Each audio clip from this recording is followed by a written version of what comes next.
Hello everyone, welcome back to my channel. आज हम practice करने वाले हैं MCQ that is based on NORCET mains. ठीक है, so today is the part 1।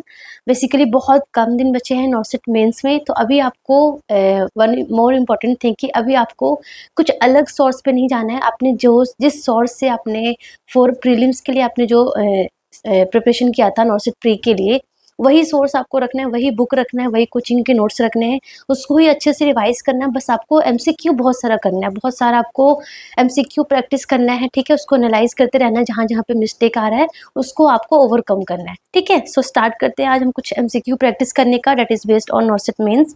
So first MCQ is a 38-year-old female client with a history of chronic schizophrenia. Okay, paranoid type is currently an outpatient at the local mental health OPD basis patient है and mental retardation clinic पे आती है वो। ठीक है, the client comes in once a week, हफ्ते में एक बार आती है फॉर मेडिकेशन इवेलुएशन एंड और रिफिल्स के लिए, मतलब कि ओपीडी में जस्ट फॉर फॉलोअप के लिए वो आ रही है। ठीक है, she self administers haloperidol 5 mg। क्या ले रही है वो? हेलोपेरिडोल ले रही है 5 mg ट्वाइस डे। बीडी मतलब haloperidol 5 mg BD and benztropine 1 mg once a day, मतलब OD. During a recent clinic visit she says to the nurse, I can't stay still at night. I toss and turn and can't fall asleep. Basically मतलब मैं सो नहीं पा रही, मुझे नींद नहीं आ पा रही है। The nurse suspects that she may be experiencing, मतलब उसको क्या हो रहा है। So देखो, आपने पढ़ा होगा हेलोपेरिडोल क्या है। हेलोपेरिडोल जो बेसिकली हमारा क्या है, हेलोपेरिडोल हमारा क्या है, टिपिकल एंटीसाइकोटिक ड्रग्स है। एंड उसको है भी क्या, उसको है स्किज़ोफ्रेनिया, पैरानॉइड टाइप, तो उसको ऑफ कोर्स उसको एंटीसाइकोटिक्स ड्रग चलेगा। सो हेलोपेरिडोल क्या है? Haloperidol is the typical antipsychotic drug, right. Typical antipsychotic drug है। ठीक है, and you know typical antipsychotics drug का साइड इफेक्ट होता है that is known as extrapyramidal side effect, है ना। Extrapyramidal side effect cause करता है, एक्स्ट्रा पिरामिडल सिम्टम्स कॉज करते हैं। क्या क्या करते हैं सबको पता है, एकाथीजिया करते हैं, एकाथीजिया करता है ना, डिस्काइनेजिया एकाइनेजिया वगैरह करता है ना, सारे मूवमेंट रिलेटेड प्रॉब्लम करता है। डिस्टोनिया हो गया, है ना, डिस्टोनिया हो गया, पार्किंसोनिज्म सिम्टम्स हो गया, है ना, टार्डिव डिस्काइनेसिया होगा, ये सारे हमारे सिम्टम्स कॉज करता है ना। एक्स्ट्रा पिरामिडल सिम्टम्स ये सारे इंक्लूड होते हैं because of the typical antipsychotic drugs की वजह से। एंड हेलोपेरिडोल क्या है, हमारा टिपिकल एंटीसाइकोटिक्स ड्रग है, उसकी वजह से ये सारे सिम्टम्स आएंगे। बट द क्वेश्चन इज कि उन्होंने बोला है कि जो क्लाइंट को जो पेशेंट है वो क्या बोल रही है, आई can't stay still at night, I toss and turn and can't fall sleep, मतलब मैं सो नहीं पाती हूँ, लाइक जस्ट टर्न टर्न करती रहती हूँ। सो ये कौन सा सिम्टम्स है, ये एकाथीजिया है या एकाइनेजिया है या डिस्टोनिया है। देखो, ऑफिस तो एक्सक्लूड हो गया, क्योंकि ऑफिस बेसिकली क्या होता है कि like it is the extreme case of dystonia, जिसमें लाइक बहुत आर्किंग जैसा जो बैक है वो पूरे से आर्किंग जैसा मूवमेंट हो जाता है ना। सो office is the like extreme case of dystonia. ठीक है, सो डिस्टोनिया हो गया, एकाइनेजिया होगा और एकाथीजिया हो गया, तीनों के तीनों हमारे क्या है, एक्स्ट्रा पिरामिडल सिम्टम्स है। बट इसमें कौन सा है, इन्होंने बोला कि I can't stay still at night, I toss and turn and can't fall sleep. So ये क्या है, दिस इज एकाथीजिया। एकाथीजिया है। एकाइनेजिया और डिस्काइनेजिया आपको पता है कि मूवमेंट में प्रॉब्लम होना, तो लाइक मूवमेंट क्या हो जाती है, स्लो हो जाती है, स्लोवर मूवमेंट। डिस्टोनिया मतलब कि टोन में डिस्टर्बेंस होना, तो मतलब कि जो कॉन्ट्रैक्शन है वो सस्टेन कॉन्ट्रैक्शन होता है, डिफिकल्ट सस्टेन कॉन्ट्रैक्शन होता है। डिस्टोनिया मतलब टोन में डिफिकल्टी।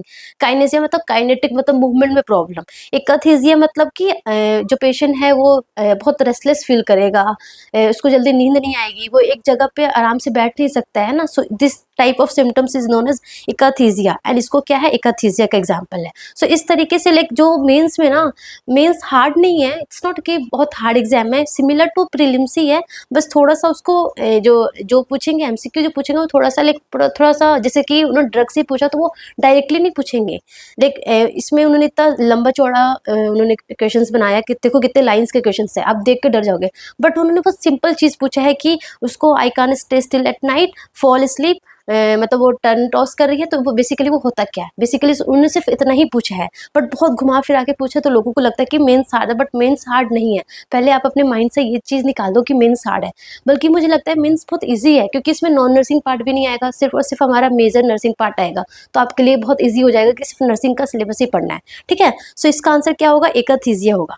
अगर हम बात कर ले एटिपिकल एंटीसाइकोटिक का, सो एक होता है हमारा हाई पोटेंसी, एक होता है हमारा लो पोटेंसी। हाई पोटेंसी बोले तो इसको कैसे याद करना आपको, हल ट्राइड फ्लिपिंग पीपल, मतलब कि हेलोपेरिडोल, ट्राइफ्लोपिराजोन, ट्राइड मतलब ट्राइफ्लूपिराजीन, फ्लिपिंग मतलब फ्लूफिनाजीन, एंड पीपल मतलब पीमोजाइड। ये सारे क्या है, हाई पोटेंसी है, मतलब कि इसमें ना एक्स्ट्रा पिरामिडल जो सिम्टम्स होंगे वो ज्यादा होंगे, हाई रिस्क ऑफ ईपीएस। ठीक है ना, मूवमेंट प्रॉब्लम ज्यादा होगा, सिडेशन कम होगा, एंटीकोलिनर्जिक इफेक्ट जो है वो कम होगा। ठीक है, एंड दूसरे हमारे जो एटिपिकल एंटीसाइकोटिक है लो पोटेंसी के, उसका एग्जांपल है चिल देमसेल्व्स। चिल मतलब कि क्लोरप्रोमाजीन हो गया एंड थायोरिडाजीन हो गया। इसमें जो एक्स्ट्रा पिरामिडल सिम्टम्स है ना वो कम होते हैं, लो होते हैं, बट हाई सिडेशन, सिडेशन बहुत करता है, ड्रॉजी ड्रॉजी फील करवाता है ना, एंटीकोलिनर्जिक सिम्टम्स भी बहुत ज्यादा होते हैं और हाइपोटेंसिव इफेक्ट्स भी ज्यादा होते हैं। ठीक है ना, सो आपको ये कुछ चीजें पता होनी चाहिए। ठीक है, coming to next question, a 4 year old child is being discharge from the hospital से डिस्चार्ज हो गई है after being treated for severe croup था, उसको ट्रीट करने के बाद उसको डिस्चार्ज कर दिया जाता है। Which one of the following instructions should the nurse give to the child's mother for the home treatment of croup, मतलब कि फर्स्ट एड केयर क्या सिखाएगी, क्या नर्स बताएगी उसको कि घर पे आपको अपने बच्चों की कैसी देखभाल करनी है। So first of all croup सबको पता है, क्रूप क्या है, it is the upper respiratory infection होता है, जिसमें कि लाइक चाइल्ड को क्या होगा, बार्किंग कफ होगा, रेस्पिरेटरी डिस्ट्रेस होगा, है ना, स्ट्राइडर होगा। ठीक है, सो इन दैट केस में ना हम जो नर्स है, एज ए नर्स हम उनके मदर को, बच्चे के मदर्स को क्या बोलेंगे कि आपको घर पे बच्चों को बेसिकली क्या देना है, इन क्या बोलते हैं उसको, नेब देना है, like cold and warm mist का जो नेब होता है वो देना है, सो दैट जो भी सिक्रेशंस वगैरह है वो लाइक लूज होके इजिली बाहर आ जाए। ठीक है ना, एंड उसको लाइक स्ट्राइडर और रेस्पिरेटरी डिस्ट्रेस कम हो। ठीक है ना, सो आंसर क्या होगा, take him in the bathroom, okay, turn on the hot water and close the door. ठीक है, डोर को क्लोज कर देना है एंड हॉट वाटर रन करना, सो दैट उसका वेपर जो है उसके अंदर जाए।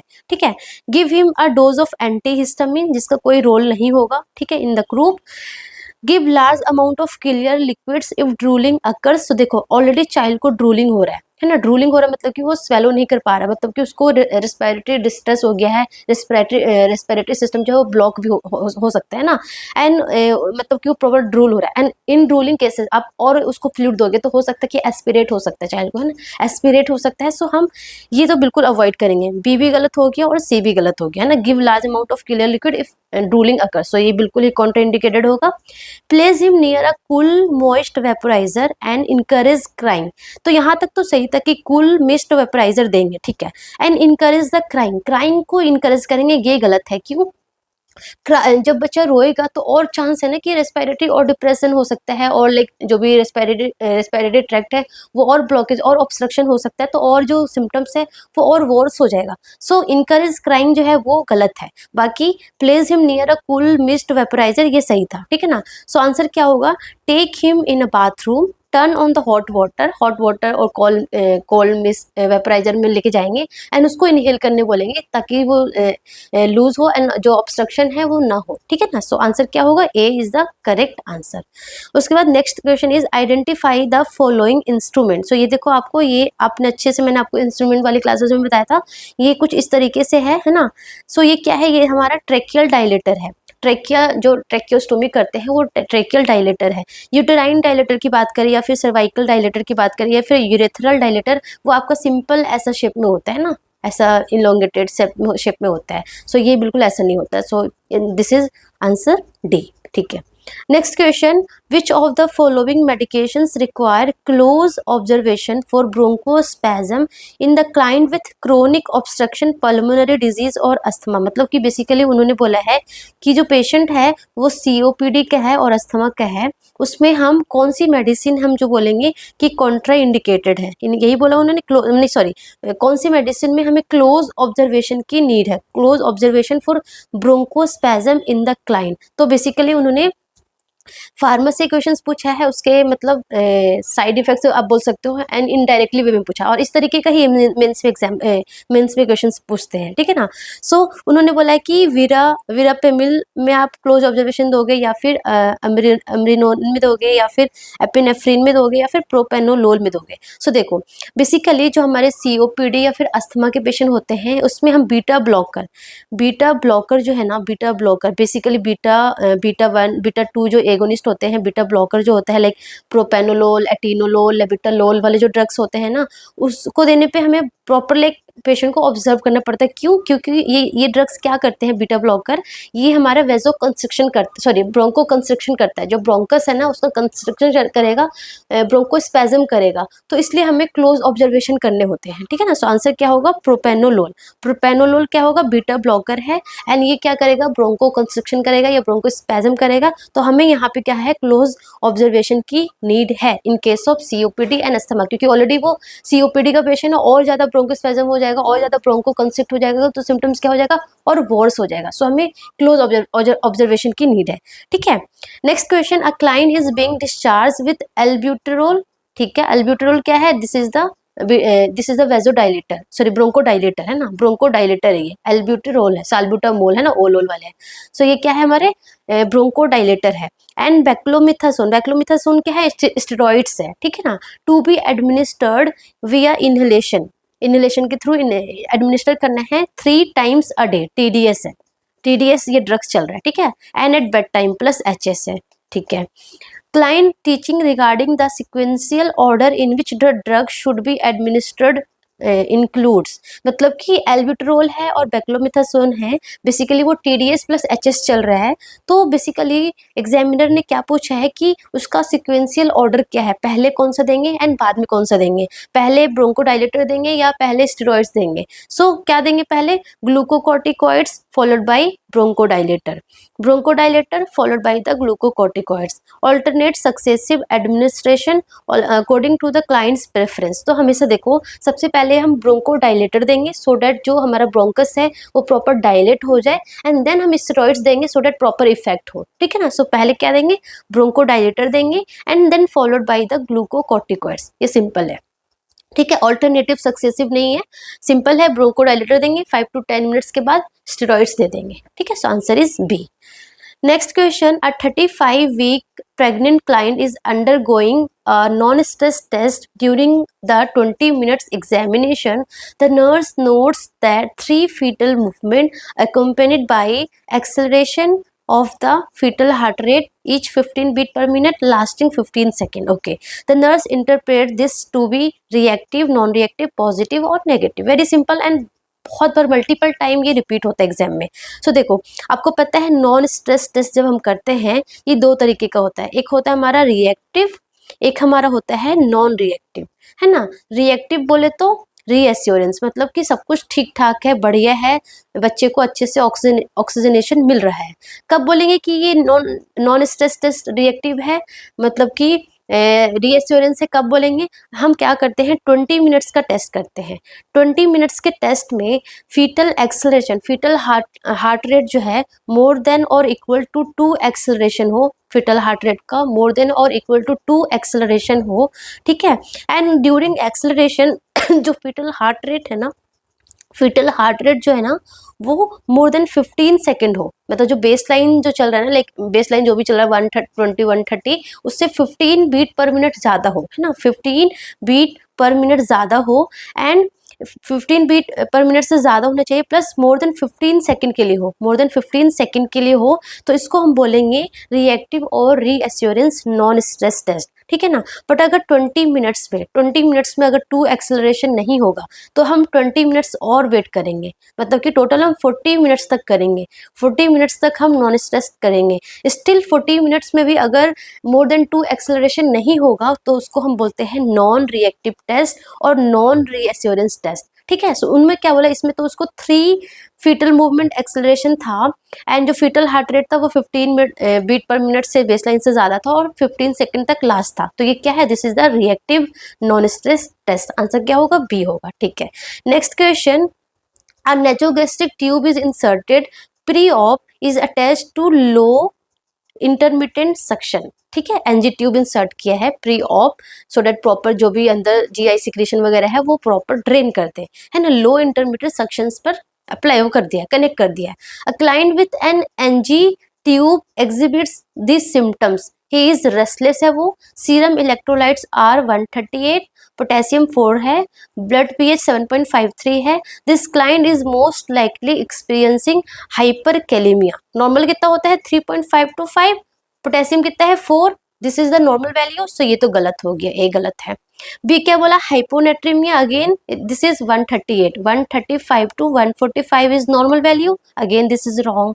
सी क्या बोला उन्होंने, मेटाबॉलिक एसिडोसिस, पीएच कितना है 7.53, पीएच 7.53 इज एल्कलोसिस, एल्कलोसिस तो एसिडोसिस तो गलत हो गया, तो आंसर क्या होगा, मेटाबॉलिक एल्कलोसिस होगा, ठीक है। अगर लेट सपोज यहाँ पे आपको बोल देते, यहाँ पे आपको ऑप्शन दे देते हैं respiratory alkalosis and metabolic alkalosis, तो फिर आप कंफ्यूज हो जाते हैं ना कि एल्कलोसिस तो है, पीएच तो एल्कलोसिस है, but whether it is respiratory और मेटाबॉलिक, तो यहाँ पे आपको थोड़ा सा माइंड लगाना है कि पेशेंट को क्या बताया उन्होंने कि एनजी ट्यूब लगा हुआ है, नेजोगेस्ट्रिक ट्यूब लगा हुआ है। अब नेजोगेस्ट्रिक ट्यूब लगा हुआ है, आप खुद से सोचो कि प्रॉपर सक्शनिंग हो रहा है, तो जितना भी हमारा एसिडिक कंटेंट है वो क्या हो रहा है, एसिडिक कंटेंट सबका सब रिमूव हो जाएगा, सब एसिडिक कंटेंट बाहर आ जाएगा, तो पीएच क्या हो जाएगा, ऑफकोर्स ज्यादा हो जाएगा, तो ये क्यों क्या होगा, this is a metabolic alkalosis होगा, ठीक है ना। सो अगर यहाँ पे रेस्पिरेटरी वाला एग्जांपल दिया होता तो यहाँ पे फिर आंसर क्या होता, मेटाबॉलिक एल्कलोसिस, मेटाबॉलिक एल्कलोसिस, क्योंकि सारा एसिड कंटेंट बाहर आ जाएगा इसलिए, ठीक है।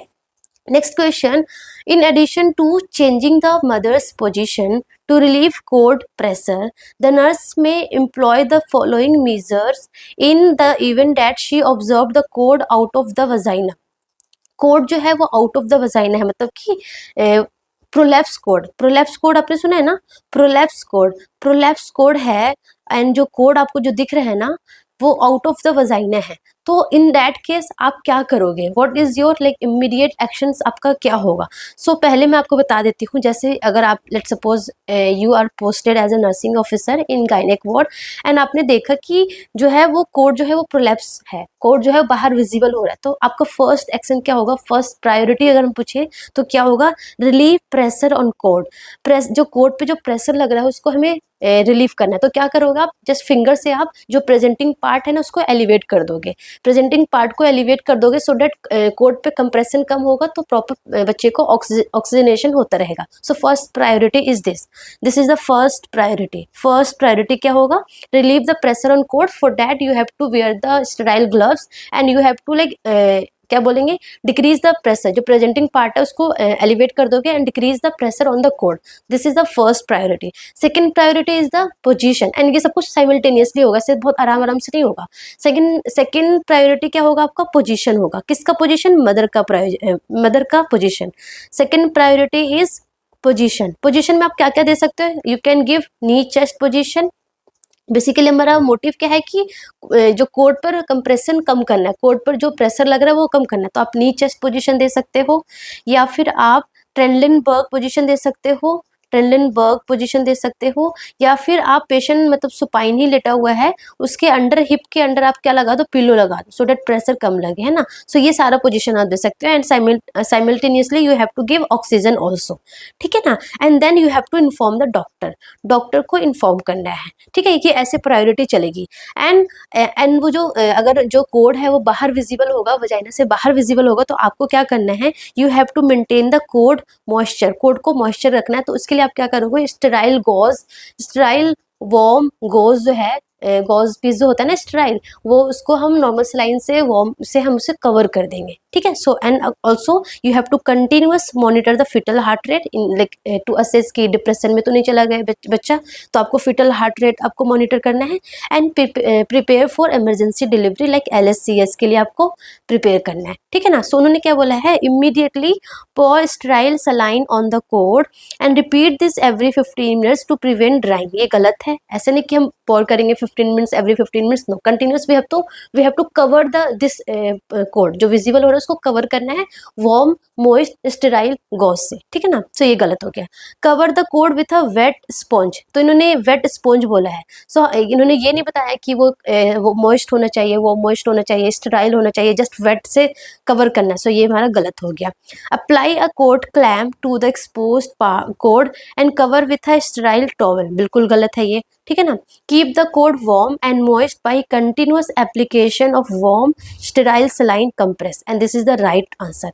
वन मोर थिंग कि कभी भी हमें ये नहीं करना कि कोड बाहर आ गया तो उसको कोड को ही, अम्बिलिकल कोड को ही अंदर इंसर्ट करते हैं, ये तो बिल्कुल भी नहीं करना है। दिस इज कॉन्ट्राइंडिकेटेड कि कोड को अंदर इंसर्ट नहीं करना है, ठीक है ना। सो ये सारा सीक्वेंस होना चाहिए। Okay, next question, a 3-year-old child is hospitalized with burns covering the trunk and lower extremities, ठीक है। which of the following would the nurse use to assess adequacy of fluid resuscitation in the burned child? blood pressure, serum potassium level, pulse rate और urine output? this is very simple, आपने burn में पढ़ा होगा कि fluid resuscitation की adequacy को हम clinically कैसे असेस करेंगे, by urine output and capillary refill time. Capillary refill time and urine output is the best to assess the adequacy of fluid resuscitation. Serum potassium level नहीं है, pulse rate नहीं है, blood pressure नहीं है, क्या है, urine output है, तो आंसर क्या होगा, सी, ठीक है। Next question, calculate the required fluid using holiday cigar paediatric fluid dose for 20 kg children. ये वाला क्वेश्चन हॉलीडे सिगार मेथड भी पूछते हैं, बहुत बार पूछते हैं। वो सिंपल पूछ लेते हैं कि 20 kg का बच्चा है, उसको according to Holliday Segar method के थ्रू हम उसको कितना फ्लूइड रिससिटेट करेंगे, ठीक है ना। सो इसका एक फॉर्मूला होता है, सिंपल 4-to-1 रूल होता है। सो हॉलीडे सिगार मेथड में अगर हम डेली मेंटेनेंस की बात करें, daily maintenance of fluid requirement की बात करें, so first 10 kg of body weight है ना, first 10 kg of body weight के लिए हमें कितना चाहिए, 100 ml पर kg per day. Next 10 kg मतलब कि 10 to 20 kg के लिए कितना चाहिए, 50 ml पर kg per day. And like more than 20 kg का अगर बच्चा होगा तो 20 ml पर kg पर डे चाहिए। बट अगर उन्होंने आर्ली पूछ लिया, ये तो पूरा होल डे का है, अगर उन्होंने आर्ली मेंटेनेंस फ्लूइड रिक्वायरमेंट पूछ लिया तो आपको क्या करना है, फर्स्ट 10 kg के लिए 4 ml पर kg per hour, next 10 kg के लिए 2 ml पर kg per hour, and more than 20 kg के लिए 1 ml पर kg पर आवर होना चाहिए। यहाँ पे बच्चा कितने साल का है, सॉरी कितने kg का है, 20 kg का है, तो उन्होंने बोला कितना होना चाहिए पर डे। सो 20 kg का बच्चा है, सो फर्स्ट 10 kg के लिए कितना चाहिए, फर्स्ट 10 kg के लिए हमें चाहिए 10 इंटू में 100, यही है ना, 100 ml पर kg पर डे। सो 10 इंटू में 100 कितना हो जाएगा, 1000 ml per day, 1000 ml per day चाहिए फॉर 10 kg के लिए। नेक्स्ट 10 kg के लिए कितना चाहिए, 50 ml पर kg पर डे। सो 50 इंटू में 10, 50 इंटू में 10 कितना होगा, 500 ml। सो दोनों को प्लस करेंगे तो कितना हो जाएगा, 1500 ml पर डे। 1500 ml पर kg पर डे चाहिए, तो आंसर क्या हो जाएगा, आंसर हो जाएगा 1500 ml पर डे उस बेबी को, 20 kg चिल्ड्रन को नीड है फ्लूइड, ठीक है। सो ऐसे इस तरीके से हम कैलकुलेट करते हैं holiday cigar paediatric fluid dose, ठीक है। So that's all about today, मिलते हैं नेक्स्ट सेशन में। तब तक आप लोग बहुत ज़्यादा MCQ अच्छे से सॉल्व करते रहो, अच्छे से पढ़ते रहो, बहुत कम दिन बचे हैं, बहुत ज़्यादा पढ़ो, 13 आवर्स 12 आवर्स जितना हो सके उतना पॉसिबल हो के पूरी जी जान लगा दो, क्योंकि नौ से प्री क्लियर हो गया तो मेंस को बिल्कुल छोड़ना नहीं है, मेंस में पूरा अपना 100% देना है, ठीक है। So that's all about today, thank you so much, all the best.